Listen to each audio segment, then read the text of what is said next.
Aunque poco a poco vamos aprendiendo cómo no tener ningún tipo de problema en materia de consumo al hacer compras a través de Internet, puede que todavía te quede alguna que otra duda en cuanto al comercio electrónico se refiere. Sin duda nos encontramos en la era de los ordenadores y de Internet, así que para que tus compras a través de la red sean lo más seguras posibles, presta atención a lo que te contamos a continuación. Respecto a las compras por Internet y a las compras por comercio electrónico, pues está claro que ahora es una realidad y que cada vez se hacen más. No era como antes, que teníamos cierto recelo, cierto miedo o desconocimiento. Se ha constatado que cada vez la gente compra más por Internet, entonces hay que hacer frente a esta realidad y hay que dar unos consejos prácticos para que la gente siga utilizando este medio de contratación sin tener ningún tipo de miedo. Yo siempre pongo un ejemplo, no es lo mismo contratar por Internet con una empresa de Filipinas o de Tailandia, que no tienen la misma legislación y que tienen las mismas medidas de seguridad, simple y llanamente por normativa, obviamente, que contratar con un gran almacén o con una empresa o multinacional conocidas por todos, ¿no? Pues de nuestro país por Internet. O sea, sabemos que esa empresa no desaparece porque es la empresa que ves por la tele o por la que ves en tu propio barrio o ciudad. Entonces, bueno, ¿todas las contrataciones por Internet son malas? ¿Todas las contrataciones por comercio electrónico son peligrosas? ¿No hay que hacerlas? Pues no, no sería un buen consejo. Sería ir un poco en contra de nuestra realidad social, que es que cada vez hay más contrataciones y lo que tenemos que hacer es seguir operando con ellas, pero con ciertos consejos, ¿no? Que es sepamos qué empresa hay detrás de todo esto, que nos dé cierta seguridad, saber con quién contratamos, sería la conclusión. Y es importante también decir que para mí, que es la parte más interesante de la contratación, que te permite comparar el mismo producto con muchas empresas y será muy interesante saber cuál es la que me da el precio más barato. Entonces yo siempre en una contratación o en un servicio hay que exigir lo que la ley nos permite, los que son las armas que tenemos para que la compra sea segura. En el caso del comercio electrónico es importantísimo que todas esas pautas que nos van dando en el ordenador a golpe de clic, de teclado, se puedan imprimir. Por ejemplo, si yo veo la foto de un producto, lo ideal es que el consumidor imprima esa foto. Si aparecen unas condiciones generales de la contratación, que son cláusulas de adhesión, pues que yo esas cláusulas, que obviamente no he negociado porque al ser de adhesión te adhieres o no te adhieres, las aceptas o no, también las pueda imprimir, que sepa los datos de la empresa, todos los datos de la empresa, domicilio social, nombre comercial, razón social, absolutamente todo.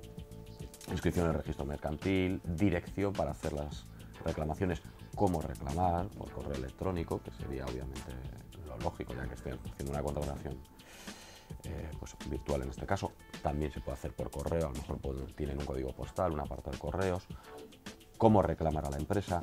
Todos esos datos el consumidor debe acceder a ellos no solo por el ordenador, sino que debería poder imprimirlos para que luego no haya un cambio de condiciones o un cambio de datos a posteriori y me los puedan alegar en contra. Las reclamaciones por Internet y por comercio electrónico cada vez son mayores, por lo que hablábamos antes de que cada vez hay más contratación en este sentido, pues una red social, cada vez contratamos más y es obviamente que haya más reclamaciones. Yo diferenciaría las dos reclamaciones que yo personalmente he tenido que llevar en el dato importantísimo que hemos comentado antes, las reclamaciones a empresas normales, y siempre va a haber un ejemplo que nos va a servir perfectamente y que todo el mundo va a ver, que es a la de telefonía. Cada vez la gente contrata más ese móvil, ¿no? Pues que le gusta, pues porque pertenece a esa compañía o se quiere portar a esa compañía, contratas por Internet, te llevan ese móvil a casa a cambio de unos puntos o a cambio de una portabilidad y luego hay una permanencia. Y a lo mejor tú eso no lo has visto dando en el clic o a la empresa no le ha interesado. Pues, si la empresa a la que está detrás es pues, todas las que conocemos, ¿no? Pues Euskaltel, Telefónica, Movistar, Vodafone, Orange, pues sé que no va a tener ningún problema. Me da igual contratar en la tienda de al lado de mi casa que contratar de una forma virtual. Entonces sería un ejemplo buenísimo. De esas hay muchas reclamaciones porque ya sabemos que toda la telefonía conlleva un montón de reclamaciones, en este caso también.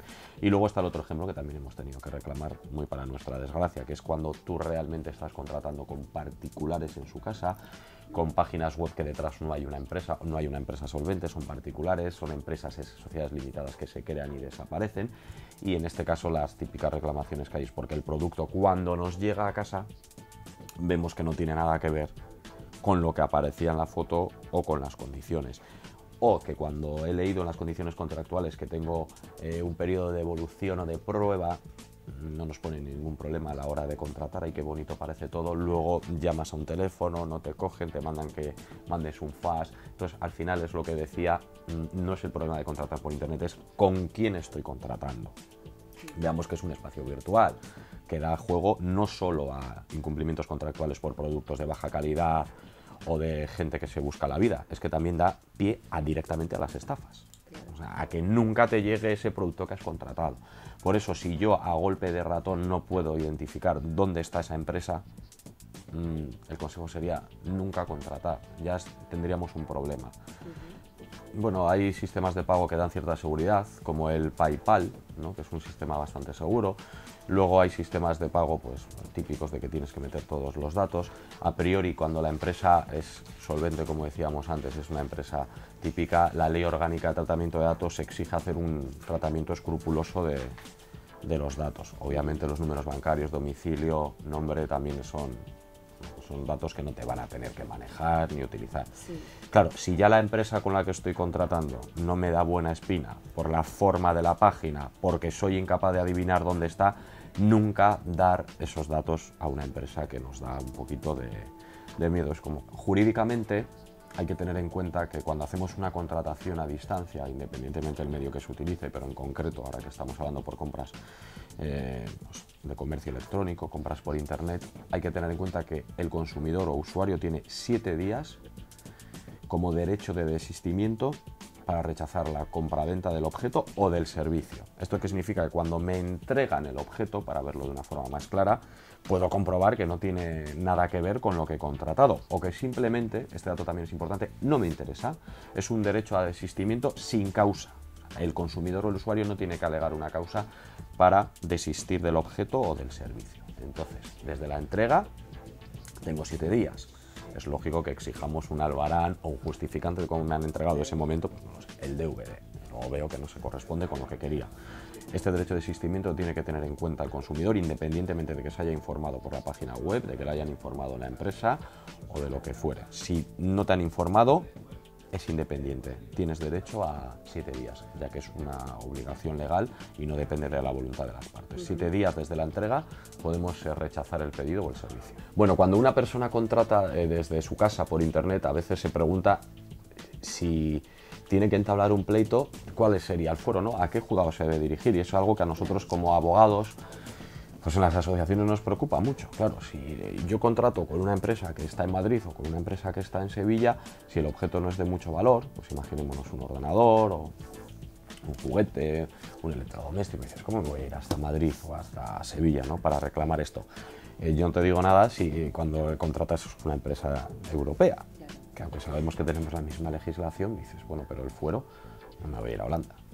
Y ya no te digo nada si cuando la empresa está pues, no sé, en Asia, ¿no? O sea, a nivel internacional. Entonces, conclusión, hay que saber que el fuero que acoge y que tutela los derechos del consumidor es el domicilio del propio usuario o consumidor. O sea que si tenemos que entablar una reclamación que no da su fruto, tenemos que dirigirnos a la vía judicial, el Tribunal Supremo, ya es doctrina pacífica, dice que es como un domicilio virtual, que se entiende por domicilio el sitio donde se contrata. El consumidor ha contratado en su domicilio, en su vivienda, en su casa por internet, y ese es el domicilio y el fuero que se utiliza a nivel de los tribunales, el domicilio del consumidor.